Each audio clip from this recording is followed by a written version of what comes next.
For me, every year I'm getting older. The clients, for the most part, are staying these young guys who are experiencing the world in a different way than I ever did, at a different time than I ever did. And I'm not going to just sit there and be the old guy and tell them about what it's like for me. It's like, tell me what you're listening to. Tell me what you're watching. In a way, I think helps me feel young, but it also helps me appreciate who they are. The first piece of music, artist, song that you remember coming into your life when you were younger? Probably 3 different people. Can I have 3? We can do anything you want. Okay. You're Mark Pieper. Right. So, right.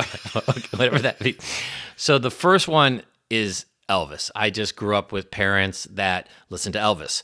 Ironically, it's like a side story, but my dad used to always say, I served in the military with Elvis. And we was like, wait, what? And we never really explored it. But then my dad passed away and we get his military records. And it was like, yeah, he was in Fort Hood, Texas in this year. Born in the same year as Elvis. Then he was in Fort Hood, Texas in these years. And then Germany in these years. And then you go on the internet and you'd be like, where was Elvis? Fort Hood, Texas in the same years and Germany in the same years. So I don't know. Did we like Elvis because my dad kind of knew more about him or was personally connected? I don't think he hung out with him, but he was in the military at the same place at the same time. Did he ever tell stories that he crossed over with him at all?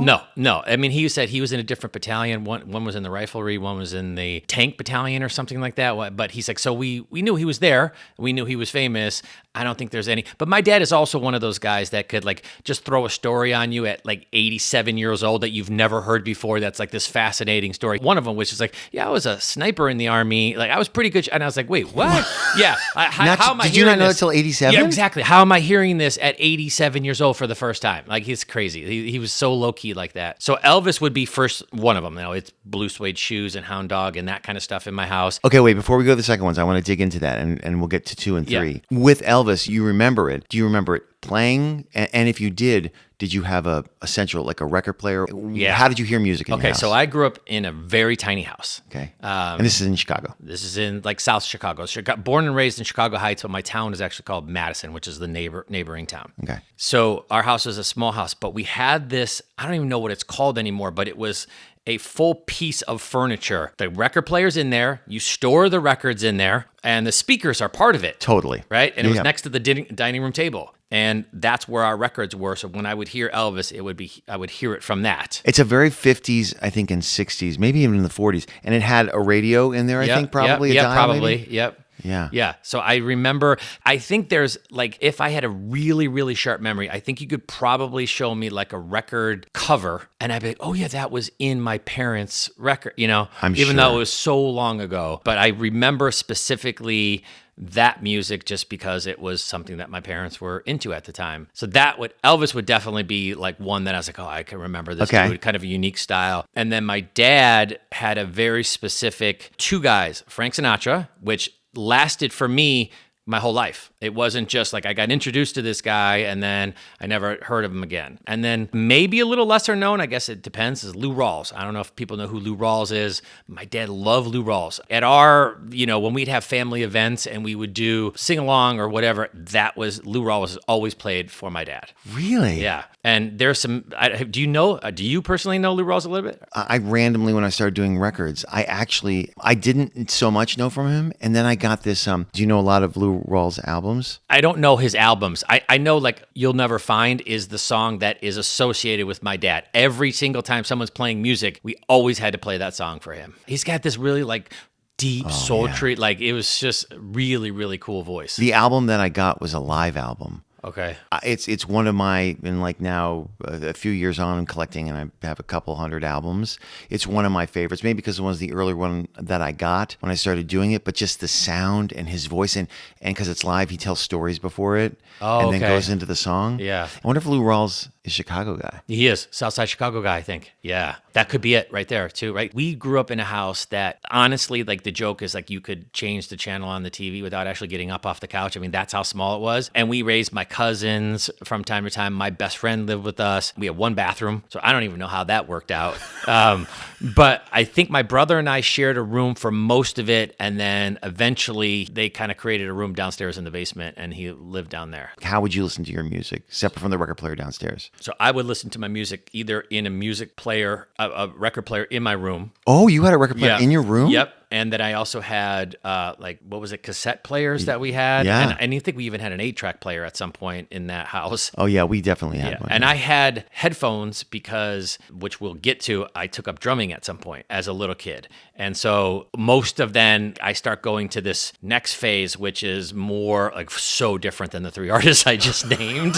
And it was a lot of it was like drumming based and interest in that. Wait a second. So let's just go right into that. Yeah. Where did drums come in? Okay, so I had a very close cousin who was older and played in a band. And we went to see him play. And honestly, it was like that first time seeing him drum from a very close distance. And I'm like, how old were you? I mean, little, probably second grade. I don't know, little. And I was like, that's what I want to do. And it was funny because most people would then like start out with what's called a practice pad, like a snare drum practice pad, and then they go to a snare drum and then whatever. I was like, that's what I want to do. And I'm going right to the set. Like I'm going a full on set. And I remember when I was in like elementary school, there was a talent show. By the way, side note, I think the person who won the talent show was Kendall Gill, who became an NBA player. Oh, really? Yeah. I think he sang like a Michael Jackson song or some whatever. But I know I did win that. But I remember the picture in the newspaper of like covering, like the local paper covering it. And you see a drum set and you see like hands and arms, but like I was so little, I was just too little to be playing like this full on set. But I basically said to my cousin, like, teach me how to play the drums. So my parents, thank God, they bought me a full on set. First of all, that's an incredible, for your parents to do that. Yeah. And you said in a smaller house, so everybody's going to hear you practicing. Okay. So that, like, if you talk to my cousin who we raised at one point in time and we talk about him living there, one of the first conversations is going to be like, holy cow, the drums from that. You can hear it across the whole house and probably to the neighbors. My parents tried everything. They put like corkboard on the walls. They put carpeting on the walls, like to try to contain the sound as much as possible. And I was just banging away in there trying to figure it out. But I absolutely fell in love with trying to be a drummer. If you ask my like elementary school teachers, if I ever had to fill out, what do you want to be in life? What are you interested in? And it was like, oh, a drummer. Like I don't need this math stuff. I don't need the science stuff. I'm just going to be crazy. I wonder why. Be a drummer. It's so... I don't know, because that was the one, my cousin who I looked up to who was older is like, that's what you do. That seemed really fun. The people were clapping for you and loved that. I'm just going to be a drummer. That's all I need. All I need to just focus on that. My music experience then started to be very much through the drums, the percussion, right? And so like you'll see on my list of things that I love to do or love to talk about, sometimes it's like, I don't even love that band, not necessarily, but man, that drummer is so good. And then there's other pieces, which is like classical stuff where I'm like, when I hear classical music, I'm mostly hearing the percussions and what's going on. Going on in the background. And I think I could play that. I think I can remember how to play that. But here's like, just before we think that I became this great drummer, I literally cut it all off freshman year in high school. What happened? Why did you? That's football, basketball, baseball, and it was like I remember my mom being so mad. She was so upset at me, and she was just like, "You know how much time and money and effort we put into this? Like, you said how important this was to you, and now all of a sudden you're in high school, and you're just done." Why do you think you stopped? I mean, think, I know because of sports, but just like too much time. And I remember too, also like my mom was upset because I didn't do the marching band in high school. I was like, "Well, I'm playing in the games. Right? Am I supposed to like go at halftime? I don't know. Yeah. How's that going to even work?" But sports took over my life. And I still have an appreciation for drumming, even at my age now. On social media, I will follow drummers and just kind of listen to the things they do. And more if it's just out of pure fascination with how good they are. Yeah. And like, I could never do that. Like, if you put a drum set in front of me, I'm sure I could rattle out some beats and things like that. But I was like, oh my God, I want to be a drummer from like second grade to like eighth grade. And that was it. And the other funny thing was, so I played the full set at this jazz band when I think I was like sixth grade or something like that. And you get to a point as a drummer where doing beats by yourself in your room is fun, but like you want to be around the other musicians, right? You want to be part of. You want to be, totally. So my house was too small to host any kind of band, but there was kids that graduated junior high that were now in high school that were forming a band, and somehow they called me and they're like, "Hey, we need a drummer." I'm in like seventh grade, do you want to drum with us? And I told my mom, I was like, "Yeah, I need this. Like, I want to be around other people that are playing music." Yeah, these kids are older and they're in high school, but so what? So we would have to pack up my drums, which is a pain in the butt, drive over there on our tiny little car, and then my mom would drive me. I'd have to unpack them and set up all the drums. Yeah. And I think I made it through like 3 sessions, and then one of the sessions we stopped, and the other guys went out like on the porch porch and I was setting up my drums and my mom came to pick me up. And when she came to pick me up, those guys were like drinking beers and smoking cigarettes on the porch. And she's like, all right, that's it. You're out of this band. You're in 7th grade. And that was it. That was the only time I ever... Were you so bummed when that happened, or were you like, eh? No, I was, because I was like, well, how am I ever going to, be around a band again? I don't even know what we played. I don't even know if we were any good. I don't remember any of that. I just remember the pain of having to pack up my drums and like every single time we had a practice. If you're a drummer, you got to have a house to host, because the packing up the drums is a pain. Because everybody can bring their guitar, Yeah. Even a mic if you're the singer. Yeah. But drums is a thing. Yeah, it's a I never thought about that. If you're a drummer, you're gonna host. You need to host. Don't have the smallest house in town if you're the drummer, because there's no room for practice. During that time, do you remember who, like in 7th grade, before you stopped, were there a couple drummers you were like, oh yeah, Def Leppard drummer, or Stuart Copeland, please? Here's the crazy thing. When I first started drumming, again, this is my dad must have known this guy or something. He used to always say, oh, you're going to be Buddy Rich, right? So there's like a famous drummer. But unlike today, where you can just pull up the internet, look on your phone and search who Buddy Rich is, I had to wait to see whether he was going to be on the Carson show or something. So my dad would be like, hey, tonight, Buddy Rich is going to be on the Carson show. You need to stay home and watch that. And so like I remember being connected through him just because my dad knew who he was and thought he was the best drummer. And that was like, that's who I was aspiring to be at the time. Oh, you're going to be Buddy Rich. You're going to be the next Buddy Rich. And of course, I was never even close. I finished by the time I was done with 8th grade. But that was the first guy I remember. But then it started becoming bands that were out. Like my first band that I was like super into by myself, Kiss. Kiss? Yeah. Where did Kiss come from? Okay, so I would describe my interest in music as very much willingly influenced by other people, meaning other people like stuff, with a couple exceptions, which we'll probably get into, but I had a friend down the street who loved Kiss, and we started listening to them together, and I was like, I think I could maybe play some of this stuff, and that became it. Every Halloween, I was Peter Criss. That was my first concert. Was? Yeah, I was really little. I just remember not being able to see anything unless I stood on my uncle's shoulders to actually be able to see it. I think I was kind of caught up in a little bit of the drumming. And again, I don't even, in the grand scheme, I don't know how good of a drummer Peter Criss was, but I was in like 2nd and 3rd grade. Right. And this is like, oh my God, this guy. He's a rock, and everybody, he sells billions of records. Yeah. I vividly remember there was a song called Beth, where Peter Criss actually sang the song, and it was kind of like a ballad, and I was like, oh, they're letting the drummer sing. You can drum and sing. Yeah, you could. And so then Phil Collins and Eagles, and like, oh, the drummer's actually singing here. That's kind of cool for me, So yeah, so Kiss became, that's all I listened to. That's what the concerts I went to, and it was a pretty rapid departure from the stuff that I was listening to, and that lasted for most of my like elementary, while Kiss was really popular at that time. I don't know from Kiss. Like I know like wanna rock and roll. Yeah. That's like, how many albums did Kiss have? A lot. Really? I think a lot, yeah. Do I know them now, and can I rattle them off? Like Detroit Rock City and Beth and Rock and Roll All Night. Like those are the ones I really remember. But I'm sure if you played a bunch of Kiss albums for me, it's like, oh yeah, I remember listening to that. I remember, but I can't now at this time go back and remember all of them. I just remember thinking this is the coolest band on the planet, and those are my guys. So as a fun experiment, I'm gonna pull up some Kiss, and if there's a song, this is just for us to listen to for a moment. Yeah. Take you back. You tell me if there's one that you're like, oh yeah, play that one. I would say Detroit Rock City, because I think I remember that one being a good drummer song. Okay, so we're going to go back in time and let Mark listen to, what's it called again? Detroit Rock City. See if it brings anything up for him. It's on the album, Double Platinum is the compilation album from 1978. It could be on another album, but we're going to do it, so stand by.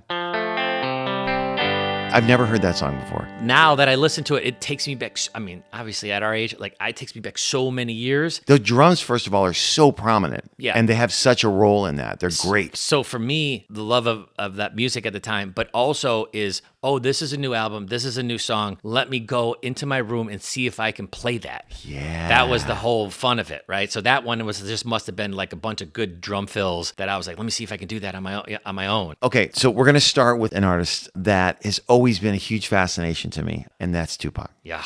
right? Yes. So you got him as your number one artist. One of his number one albums, All Eyes on Me, and a song that you love is your number one song, Changes. So how did you come to Tupac, first of all? How did you first discover him? My high school was very, very diverse. I loved it. Everybody got along. It was awesome. But that's when rap became introduced to me, and it became all I listened to. Now, obviously, Tupac, not yet. That was like Beastie Boys and NWA and that kind of stuff that was coming out while I was in high school. But rap became really big part of my life. That is still now, if I had to say like what percentage of music do you listen to that's the greatest, it'd be rap. Really? Yeah.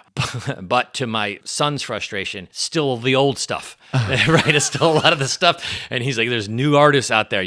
That's where I was like, I'm a very willing participant in music. Someone that I love and I trust likes music and say, you got to listen to this. I'll listen to it. Like we were just talking about this. One of my clients, this music came up with him just 2 days ago at lunch. And we were just talking about our music love. And I think a lot of people look at me and are somewhat surprised that like, wait, your artists are Biggie and Tupac and NWA and like, they just maybe would not think of that. But we got into this music and he basically, as soon as we left lunch, I got a playlist from him. Like, this is my Spotify playlist. And so I did a long drive to a meeting and a long drive back and I listened to his playlist and say, this is one of the guys I love the most. He loves this music. Let me see if there's anything in there for me that I don't know, that I haven't explored. So I'm a very kind of willing participant in that. So in high school, a lot of the people that I met became my best friends, became my, a lot of them football players, friends. And rap was the big thing. So I had people introduce me to EPMD and groups like that in high school. And then that became my fascination. So now when Tupac comes out, I don't think I know enough about rap to be able to say to you, this is exactly why I love this dude. Right. I think it's when I hear a song and then I hear him come in on it, I was like, oh man, that like is just, it sounds very, I don't know how to say this, but like it's almost like a preacher that you're like love listening to. Yeah. Like it's just so good. He's so smooth at it. I love a lot of the beats, but also he's a guy that he was Digital Underground, which is kind of more fun and funny when he first started. And then he became a solo artist and the stuff can be like really hardcore, like almost violent, which I don't love, but like really hardcore.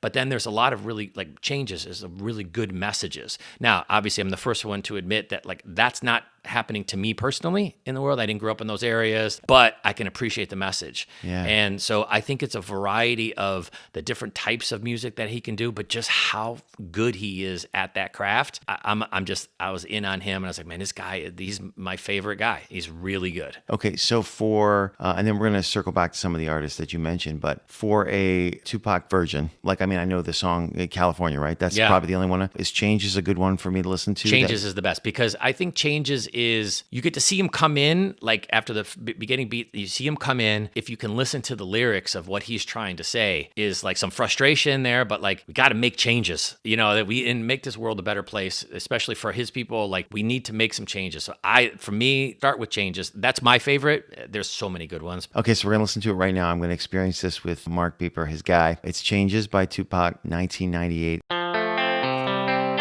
It starts off, basically saying, is life worth living? Should I blast myself? Like it's heavy right from the very beginning. I think it's fascinating. It's a great song. When you first hear music, like when you first heard that, or you first heard Fight the Power, Public Enemy, or Can't Trust It, do you hear lyrics with rap probably, do you hear the lyrics first, or do you hear the drums and the beat and everything, and then later the lyrics start to work on you? The beat first.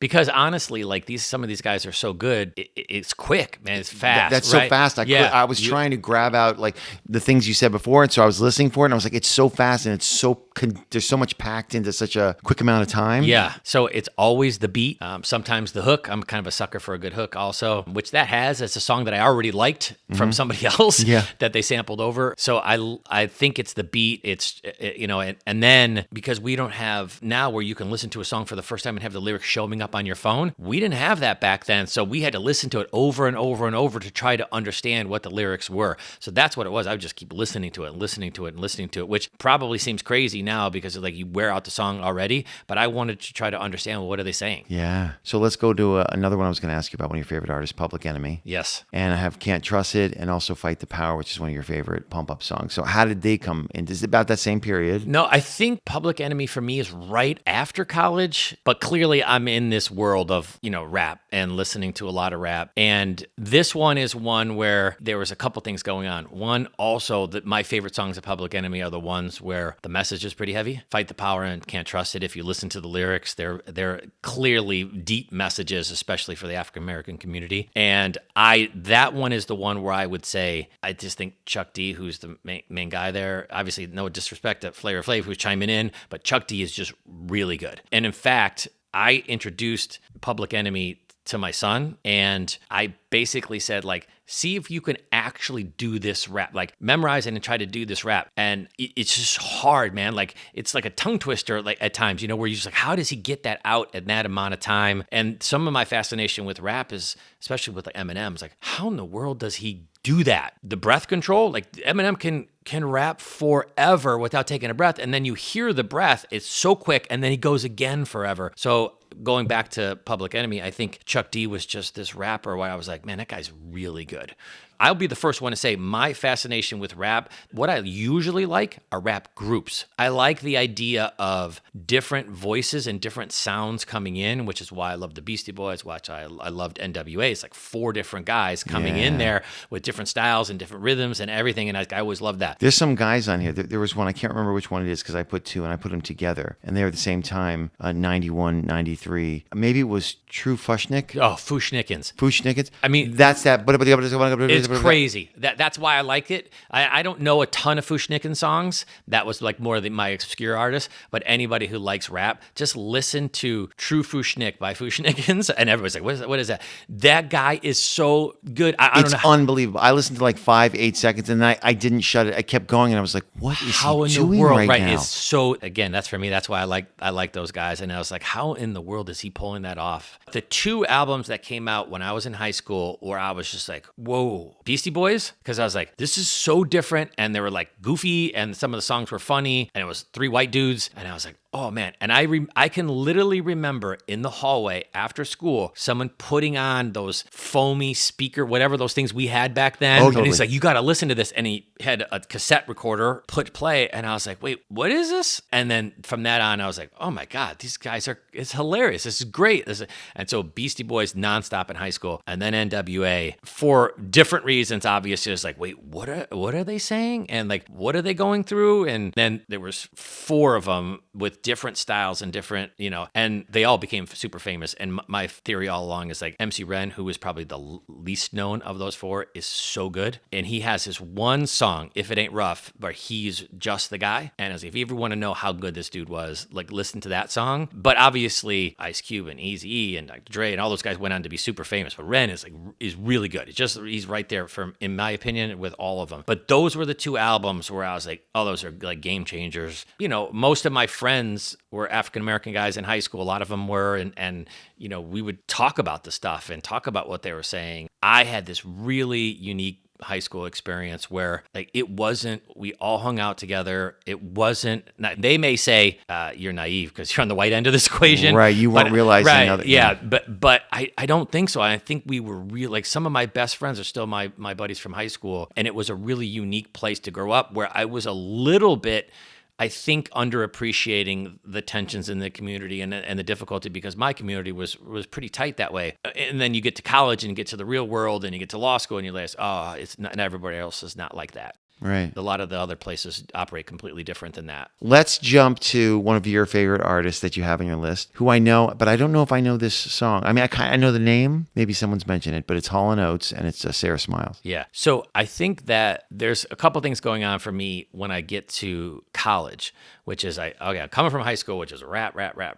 Then I start dating, which is my now wife. So when I get to college, I meet Dana, who had a pretty different background. And so she would, like, I remember like making a mixtape for her, and it's freaking Keith Sweat and Luther Vandross, and I think she played it for him. I was like, what the heck? You know, like it's all I knew, right? That's what I knew. But she introduced me to like Billy Joel, people that were so freaking good that I was ignoring. Right. You know? Well, they just weren't in your orbit. I've had this conversation a lot with people, different from our children, who are children of the same age for the listener. They have from Spotify and iTunes, if listeners like this, you'll also like this. Yeah. And you can go down rabbit holes, and then the girls all play something like, oh, I know this song by Fleetwood Mac. And you're like, how do you know that song? Yeah. Like, I just know it. Yeah. You needed someone to pass that music on to you. That's right. And if it wasn't out and about and you didn't hear it on the radio, I don't know how else you would hear it. Yeah, and those were around me everywhere because they were such popular artists, but I was just listening to 107.5 in 100%. Chicago, right? That's all, it wasn't on there. So she then introduces me to like a Billy Joel and Fleetwood Mac and maybe a Hall & Oates. And I was like, oh man, like this is really, especially like some of the soulful stuff of Hall & Oates, which Sarah Smile is like so smooth. And Sarah Smile is not one of those things where like the lyrics are meaningful to me. It's just like these two guys are really talented. They made a bunch of hits. They're so smooth together. So we get to college, and so I'm experiencing some of the stuff I should have been experiencing all along. And then Pearl Jam had a special place. My buddies from college loved Pearl Jam. And there's a particular Pearl Jam song, which is my sadness song that is really deep. Like we can't play it here because I literally wouldn't be able to finish the podcast. Probably. Why? Why do you think? So I had a really close friend from college pass away, and we carried the casket out to Just Breathe. And honestly, like if you played it now, it'd just be a matter of like setting a stopwatch to before I still, and it's been a long time, just cannot hear that song without putting myself back in that moment. And so like Pearl Jam, because he loved it so much, and my other friends loved it so much, became a big part of like what I like now. Had they not liked it as much, I'm not sure I would have found it as quickly, or, you know. It's interesting because you keep referencing, which is I have this theory that I'm forming. I'm going to be inarticulate. I'm going to cut this out. But like music being energy, and even the people who create it, that like there's this energy that exists, and that these artists are channeling it, but all that energy they're channeling is part of us, and they're just like getting it outside of them and putting it in paper. And that music, your friends are sharing it, and that you're kind of, I don't want to say absorbing that energy, but it's just such a way to gain a closeness to a person through music. Just makes sense because music is just vibration and sound. And the thing is, for me, I always feel like, so obviously I represent a variety of different types of athletes, right? From different parts of the country, from different countries, their style and passion for music. And I don't know that I've ever been in a conversation with my players over the course of me representing them where music doesn't come up. Because as an agent, we always think about what we're doing behind the scenes to help them, right?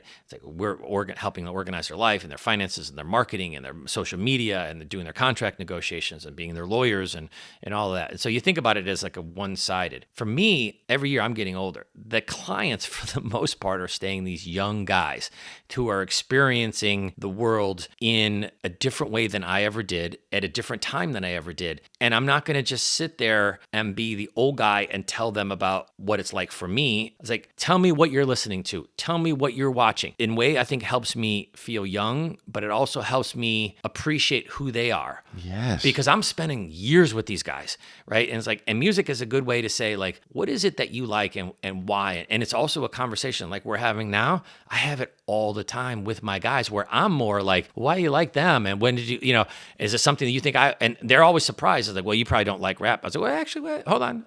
Whoa. yeah, hold on. Like, actually, I do. Like, and so I think that I can appreciate very much those relationships, but also I feel like adds layers and complexity and, you know, just more appreciation to my life, just listening to my players who are half my age tell me like, this is what I like. This is what I'm listening to. You should, you know, give it a try. How did you come to a favorite pump up song, which is Serious by Alan Parsons Project? Okay. That's a very, very simple one because it is the Chicago Bulls intro song. When they run out to that's the song they play. It is? Yes. So I lived through the Jordan years, all those championships. And so it is like every time we're joking around and, you know, I literally remember this when my kids were really little. They had a bunch of friends over and they were coming in like one at a time and we put on that music and they like look around like, and everybody knows it in Chicago. Like this is the Bulls pump up song and they're like high-fiving their way into the house and everything. It's just a normal day. They were coming over to play.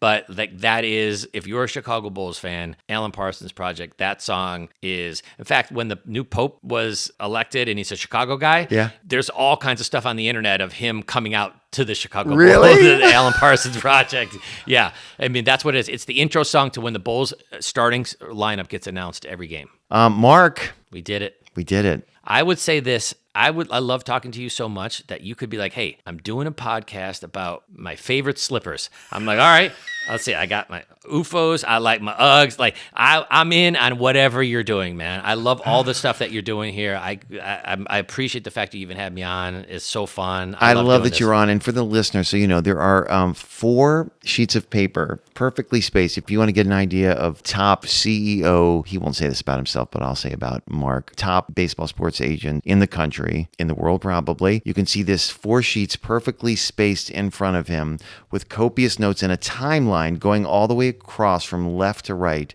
of all his music and how he formed his list and crafted it. It is a thing of beauty, and I think I may post it because it's so impressive. Have at it. You can have it. This is great. It's awesome. Thanks, Appreciate it, buddy.